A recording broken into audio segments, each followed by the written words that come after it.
Digital Congo FM. La radio Digital Congo vous propose l'émission Limitless, produit par True Africa. Digital Congo FM. Bonjour, c'est Claude Grunitzky et je vous présente Limitless. Limitless est un podcast produit par True Africa qui pose les questions qui comptent pour l'Afrique. Nous cherchons des solutions africaines aux problèmes africains. Dans chaque épisode, nous posons à 3 invités une question qui compte pour les Africains. Et, sans surprise, ils ne sont pas toujours d'accord. Dans cet épisode, nous nous demandons comment nous, Africains, pouvons lutter contre le VIH. Nous devons changer la façon dont nous avons des relations sexuelles. Et c'est là que je suis revenu positif. Je vis avec le VIH, mais je ne suis pas une victime. Je suis une victorieuse. Selon les chiffres de l'Organisation mondiale de la santé, plus de 25 millions de personnes en Afrique vivent avec le VIH. Et l'Afrique représente près des 2/3 du total mondial des nouvelles infections au VIH. Le VIH, s'il n'est pas traité, peut devenir la maladie du sida, où l'on devient très vulnérable, avec des infections secondaires et des complications. En 2018, 470 000 personnes au total en Afrique sont décédées de maladies liées au sida. Il ne doit pas en être ainsi. Même si nous n'avons pas trouvé de remède, des médicaments antirétroviraux, dits ARV, sont efficaces et peuvent contrôler le virus. Ces médicaments peuvent aider à prévenir la transmission. Alors, comment repenser la lutte contre le VIH ? Mon premier invité est Bisi Alimi, un militant LGBT nigérian qui a récemment annoncé qu'il était séropositif. Voici notre conversation qui était en anglais. J'ai demandé à Bisi comment il a appris qu'il était séropositif. Je me souviens que c'était à Abuja en 2004. Je participais à la conférence nationale sur le sida. Et pour replacer les choses dans leur contexte, environ 18 mois à 2 ans auparavant, j'avais perdu mon meilleur ami à cause du sida.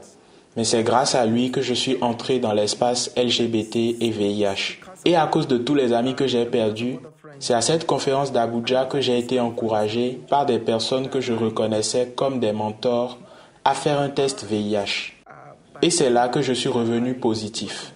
J'ai eu l'impression que mon propre monde s'effondrait, mais j'ai eu de la chance.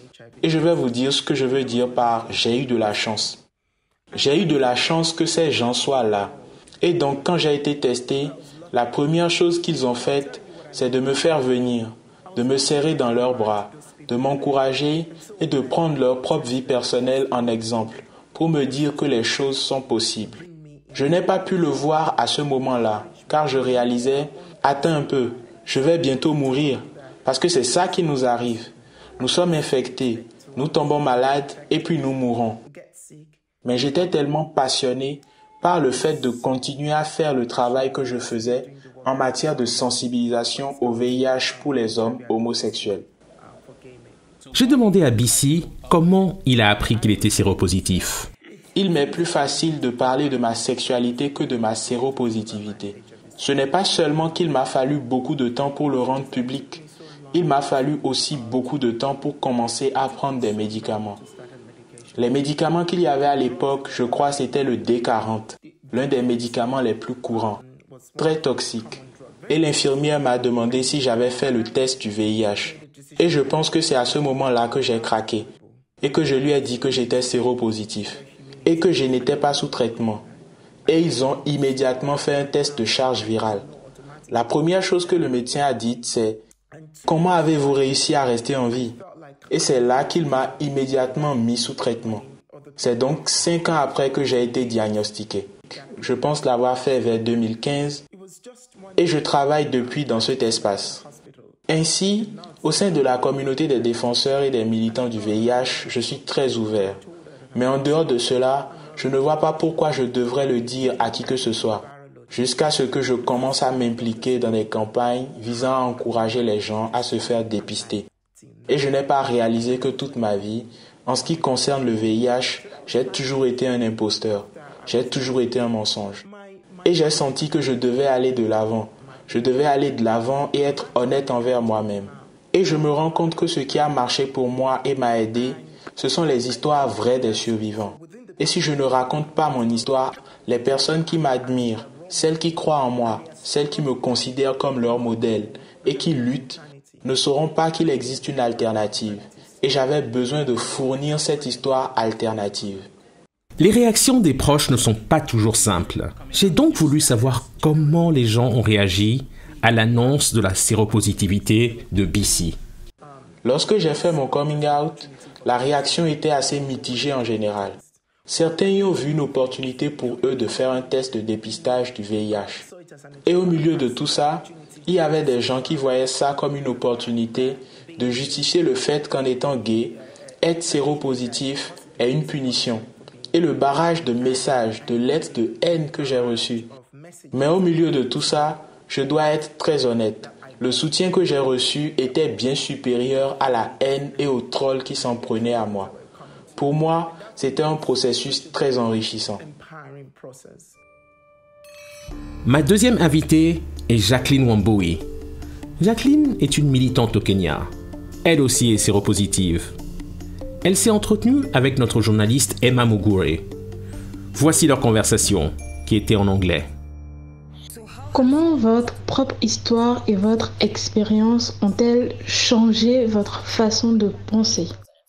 Donc, j'ai découvert mon statut en 2004 et je ne savais pas que c'était le VIH. À cette époque, on l'appelait le sida.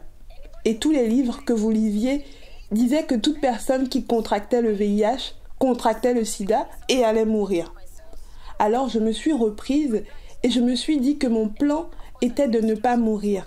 Et bien sûr, j'ai lu des histoires de personnes qui ont survécu longtemps au VIH.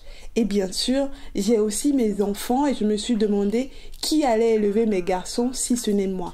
Je me suis donc reprise, j'ai suivi un cours de conseil et de formation sur le VIH afin de savoir ce que contient mon corps. Puis j'ai commencé à en parler aux gens, à leur expliquer comment adhérer au traitement et comment se prévenir.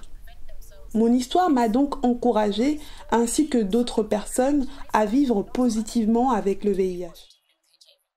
Selon vous, quelles sont les erreurs que nous avons commises dans la lutte contre le VIH?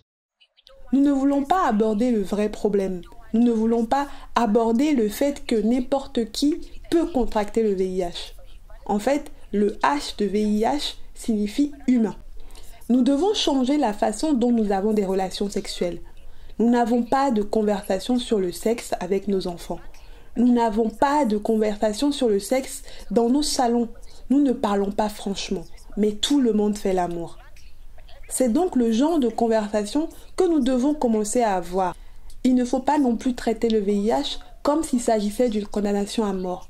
Car 17 ans après la découverte du VIH dans mon corps, notre vie sous traitement, ce n'est pas la mort, ce n'est pas la mort. À votre avis, que pouvons-nous faire de mieux? Si nous changeons nos mentalités comme ça, je pense que nous ferons une grande différence. Et si les gens cherchent des partenaires, ils ne devraient pas discriminer les personnes vivant avec le VIH, parce que nous sommes sous traitement. Et si je suis sous traitement, j'ai moins de chances d'infecter mon partenaire, parce que le traitement va supprimer mon virus et qu'il sera indétectable et donc je ne pourrai pas le transmettre. Quel changement d'état d'esprit aimeriez-vous que les personnes vivant avec le VIH aient? Nous disons toujours que dans ce monde globalisé, vous prenez ces décisions dans des salles de conseil à l'étranger, vous ne savez pas ce qui se passe pour la femme sur le terrain, vous ne savez pas ce qui se passe pour la jeune personne sur le terrain. Donc si vous voulez que même cette femme prenne ce médicament ou se fasse tester, vous devez découvrir quel genre de vie elle mène, surtout en Afrique. J'aimerais que les personnes sous traitement soient à l'aise pour parler ouvertement de leur statut. La population générale considérerait le VIH comme une maladie ordinaire et gérable. Ma troisième invitée est Sadie Brown, d'Afrique du Sud. Elle a annoncé sa séropositivité sur Twitter en 2017. Elle est maintenant militante et se fait appeler HIV Victor. Victorieuse sur le VIH, ce que j'adore. Voici notre conversation traduite en français. Il est toujours plus intéressant de laisser chacun se définir. Alors j'ai demandé à Sadie de se présenter elle-même.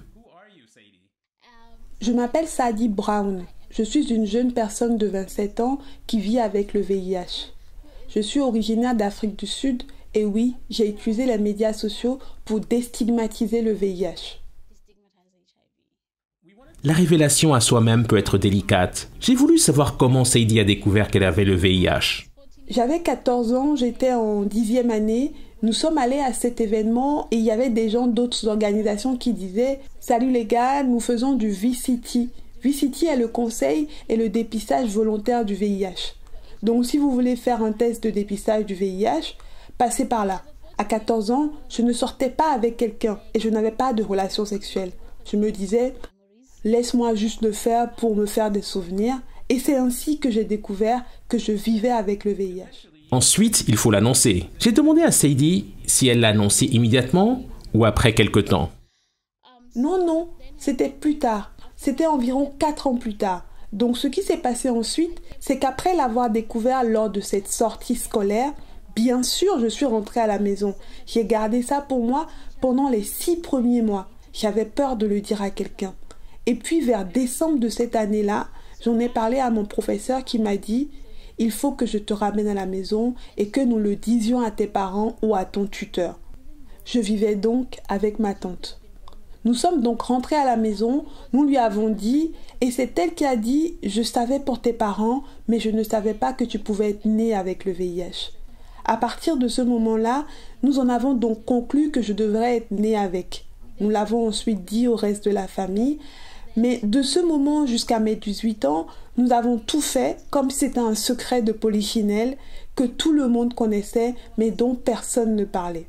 Ce n'est que vers la 4e année, alors que j'avais 18 ans, que ma santé a commencé à se détériorer, car j'en étais littéralement à ma 18e année sans traitement, vivant comme si de rien n'était. Je pense que lorsque j'ai réalisé que j'avais besoin de suivre un traitement, je me suis dit que ça allait me permettre de faire quelque chose. J'ai donc commencé à en parler à mes amis et je pense que c'était la première fois que je me permettais d'être un être humain, de pleurer et de ressentir toutes ces émotions. Je ne voulais pas écrire ce que je ressentais et un jour, j'ai écrit un texte intitulé « Lettre ouverte au VIH ». Et quelques jours plus tard, je l'ai publié sur Facebook. C'est ainsi que j'ai commencé à en parler sur les médias sociaux. Après son annonce publique, Sadie a fait l'objet d'un article de la BBC, mais il me semble qu'il existe certainement un autre élément important qui l'a poussé à s'engager activement pour la cause des personnes séropositives. J'ai voulu connaître le déclencheur de son activisme. Tant de choses se sont passées depuis cette interview. C'était il y a 5 ans. Oui, beaucoup de choses se sont passées. Parce que lorsqu'ils m'ont interviewé, je n'utilisais pas vraiment les médias sociaux. Je n'avais même pas idée que ce que je faisais était appelé activisme. Je me souviens que le journaliste m'a littéralement demandé comment on doit t'appeler. J'ai répondu que je ne savais pas, qu'il suffisait de dire mon nom. Et elle a répondu « Vous êtes une activiste ». Alors j'ai dû aller sur Google et chercher ce qu'activiste voulait dire. Et j'ai dit « Ok, en fait, je pense que vous pouvez m'appeler activiste VIH ». Et donc beaucoup de choses se sont passées. Et je pense en le disant que ça montre à quel point je n'avais aucune idée à l'époque de l'ampleur et de l'impact de ce que je faisais. J'ai beaucoup lu et j'ai vu comment les personnes vivant avec le VIH qui sont infectées par le VIH étaient dépeintes. Et je n'aimais pas le récit négatif où l'on dit « Oh, victime du VIH ». Je ne voulais pas être perçue de cette façon. J'ai donc besoin d'assumer ma séropositivité et de ne pas laisser les gens me regarder et me prendre en pitié. J'ai donc décidé de me qualifier de vainqueur du VIH. Car je vis avec le VIH, mais je ne suis pas une victime, je suis une victorieuse. Nos invités sont peut-être séropositifs, mais ce n'est pas la chose la plus intéressante à leur sujet. Ce sont des gens avec des vies et des amoureux. Ils ont des luttes, des rêves et des espoirs. Le VIH ne doit pas vous définir. Il ne doit pas définir vos relations. Il ne doit pas définir votre avenir. Alors, n'ayez pas peur. Allez simplement vous faire tester. Merci pour votre écoute. Ce podcast est rendu possible grâce à une subvention du département d'État américain et de la fondation Seenfire. Vous pouvez écouter ce podcast sur toutes les bonnes plateformes et sur www.trueafrica.co/limitless. Digital Congo FM